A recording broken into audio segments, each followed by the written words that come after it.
Braun Strowman wins the tag team titles by himself at WrestleMania. There you go. There you go. Okay, now I think you just got me on board through sheer hype. That is a match I want to see. Braun Strowman in a handicap match versus Broken Bray Wyatt and Broken Matt. Yes, Broken Bray and Broken Matt.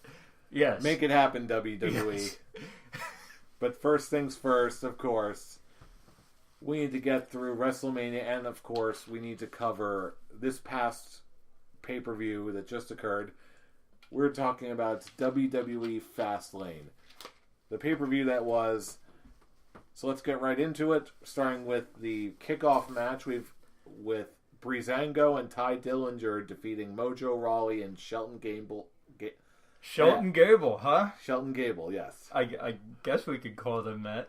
I mean, it's officially Scholars of Wrestling canon now. Shelton Gable. Shelton Gable. It's not like they matter anymore anyway. Still, I thought this match did its job. It was a good match for what it was. It was the appetizer match. I'll use that word. It was a standard kickoff show match. Okay, and the fact it doesn't really matter at this point because none of these guys are getting TV time at all. So I can't say whether the result of the match is good or bad for anybody because they're all in bad positions right now, and. Mojo, you had some momentum, man, after Zack Ryder, but now you got nothing. You lost Ty Dillinger. Okay, I'm sorry to say it, okay, but these 6 guys really mean nothing in the main scheme of things right now. So this was really to get them a paycheck. Mojo Rawley was botching all over the place, but that ain't hype. It was what it was. It was a standard pre-show match. Did I enjoy it? Not really. Did I hate it? No. It was there. It was something on the screen. So there you go. It was enough to whet the appetite. It was passable.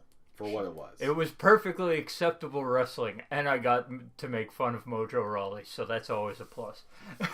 Now you're thinking positive. Yeah. And the people I was watching it with were disgusted by Tyler Breeze, so that was fun.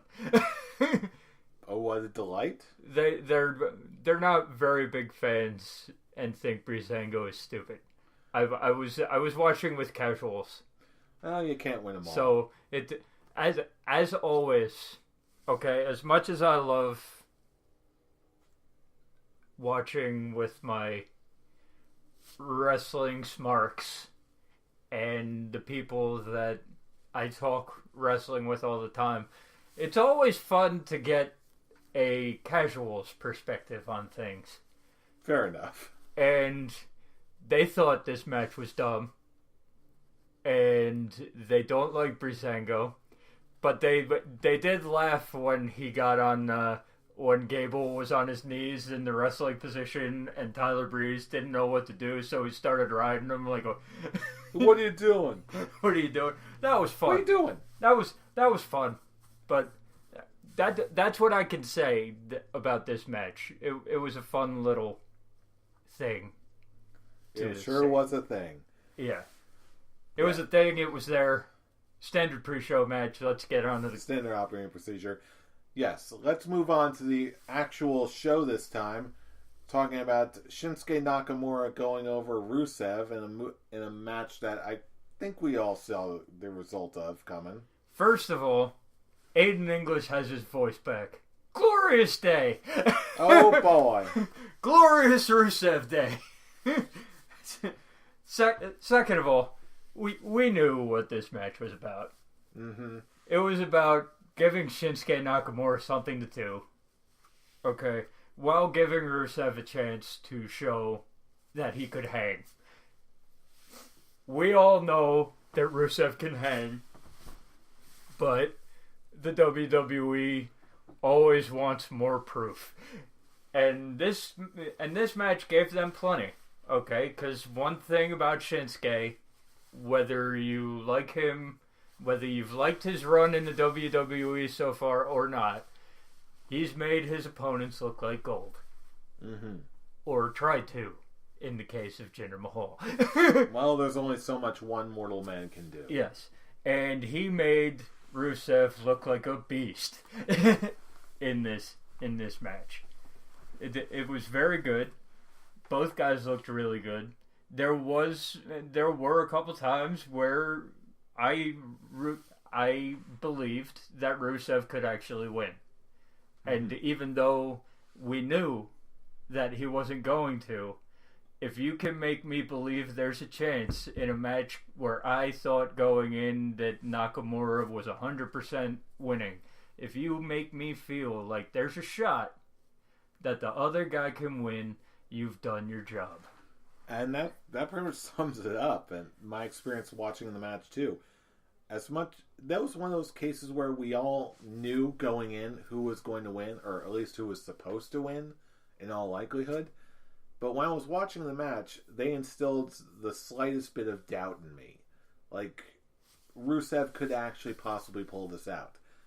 And then, of course, when he came back and did it, it helped me enjoy the entire ride that much more. So, kudos to you boys. The ending was great. It also helped that the crowd was so into it. Mm-hmm. Okay, well, whoever they were cheering for.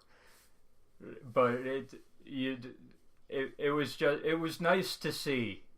Like, once again, coming into the show, I knew that there was every shot that the wrestling in this show was going to be good.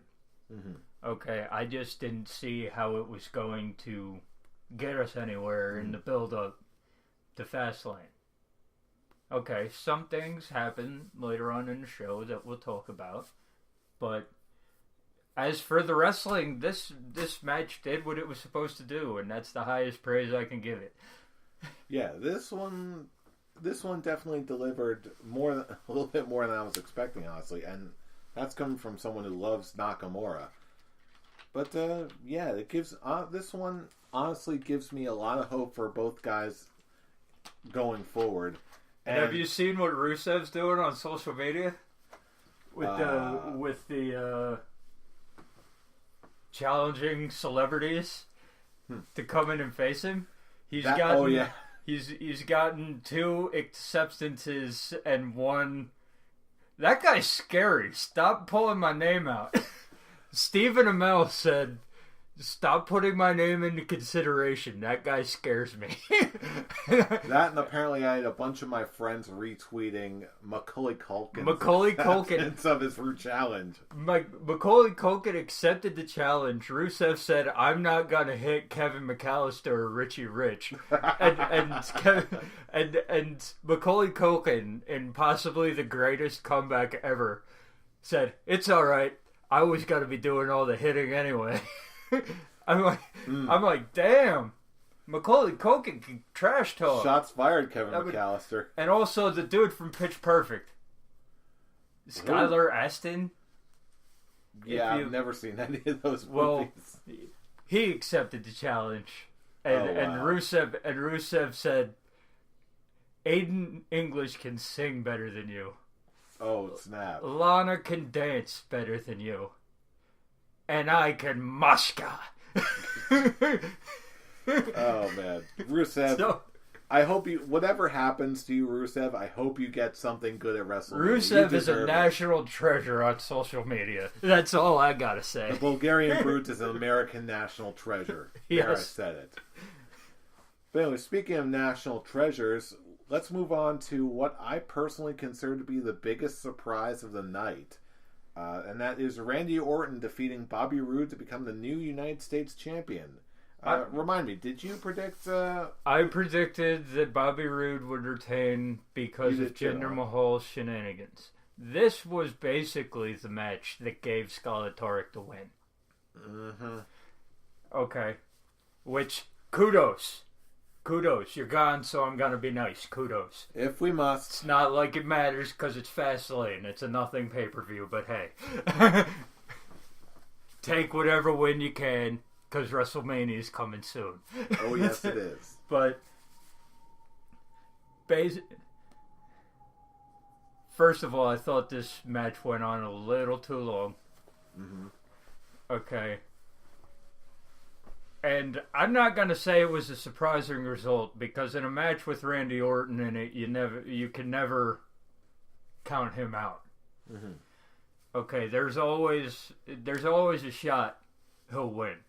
Okay, when you choose the winner of a Randy Orton match to not be Randy Orton, you go in knowing the fact that you will probably lose that prediction. Mm-hmm. Okay, so was I surprised? No. I thought they would wait till WrestleMania to give him the shining moment. Okay, but now there's hope that Bobby Roode can get a WrestleMania moment. Yeah, and win the title back. Yeah, that's the one thing I'm really kind of curious about now. What they're going to do with Bobby Roode. Because at this point, he needs to be there. He's going to do something. It's just a matter of... I'm pretty sure with what happened after the match, it's going to be a triple threat. Yeah. For the United States title.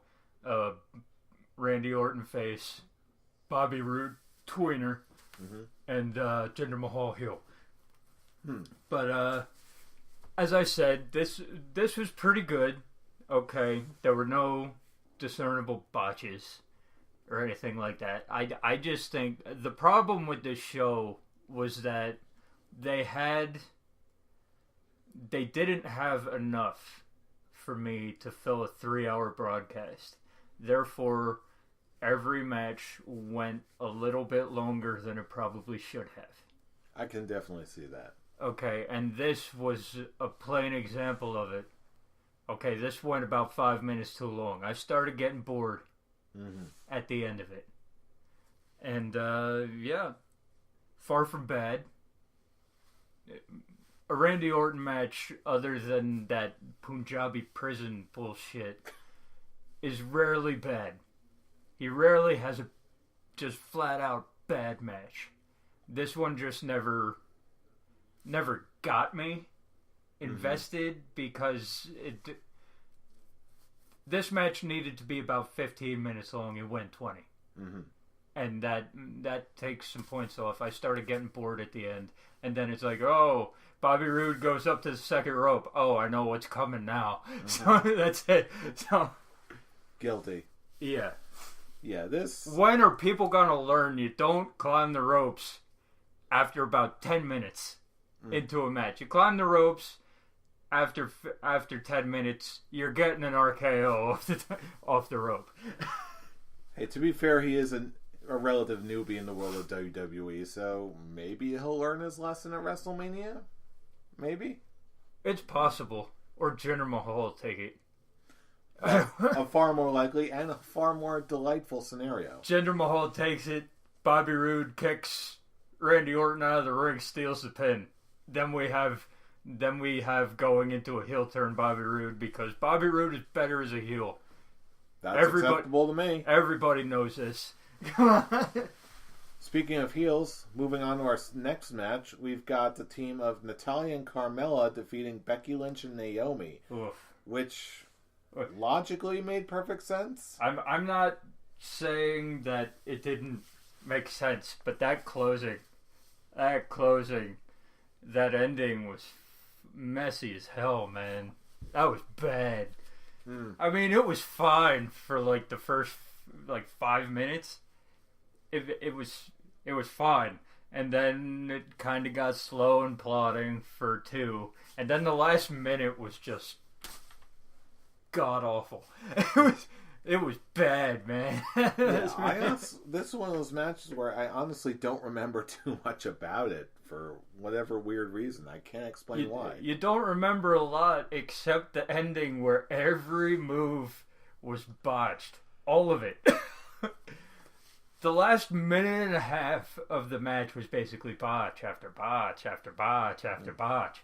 And this is a match that contains Becky Lynch and Natalya.